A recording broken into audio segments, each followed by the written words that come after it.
ดูนะ สมมติว่าเรายืนเราเดินก็ตามนะถ้าเราไม่ได้มีอย่างอื่นเวลาเดินอย่างนี้นะนี่จับจังสินักปฏิบัติธรรมถ้าใครเดินอย่างนี้หมดสภาพกรรมฐานร่วมหมดเด้อจือไหวเด้อจังสิเด้อนี่มือขวาเนี่ยจับแขนซ้ายย่างไปย่างมากก็อยู่จังสิเลยนี่นี่เด้อขั้นผู้ใดในเดินไปเดินมาจังสิหันอันนี้คือท่าสำรวมเห็นไหมการสำรวมต้องอย่างนี้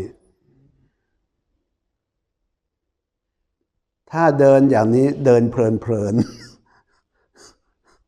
เข้าใจตัวเด้อพ่อใหญ่เด้อต้องจังซี่นี่จึงถูกต้องอันนี้อิริยาบถแห่งนักรบเดินไปเดินมาอย่างนี้เว้นไปแต่เราถือของแล้วก็ถือไว้อย่างนี้ไม่อย่างนี้เพราะในวัดจังไดก็แกงแขนแม่นบ่คันผู้ใดยางแล้วปัดก้นไว้จังซี่แล้ว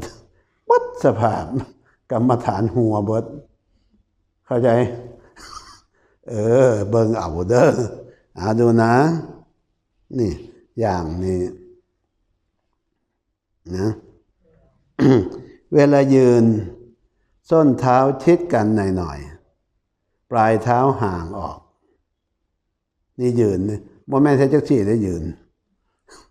คันยืนจะเสียคนอ้วนบ่ว่าดอกมันแน่นแต่ว่าธรรมดานี่จังซี่นะอันนี้ให้มันถูกต้องทั่วไปนะ นี่ยืนอย่างนี้บ่แม่นยืนเบิ่งเจ้าของจังซี่เด้บางคนเพิ่นเบิ่งจังซี่เด้ยืนเนาะเพิ่นก้มเบิ่งโตเพิ่นอันนี้ก็ผิดนี่เห็นไหมมันต้องนี่หน้าต้องตรงอย่างนี้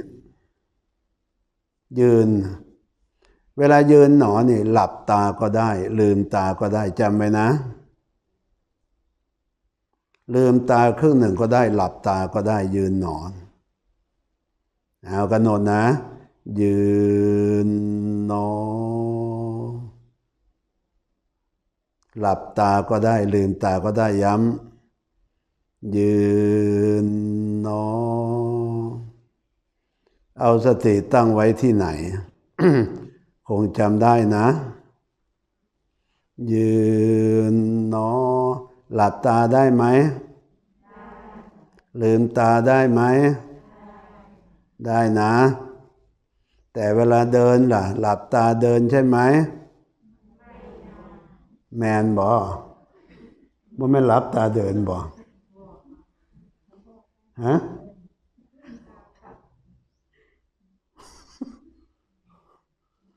ขวาย่างหนอบ่แม่นแหงนเบิ่งต้นไม้ได้และบ่แม่นไปเบิ่งเท้าผู้อื่นได้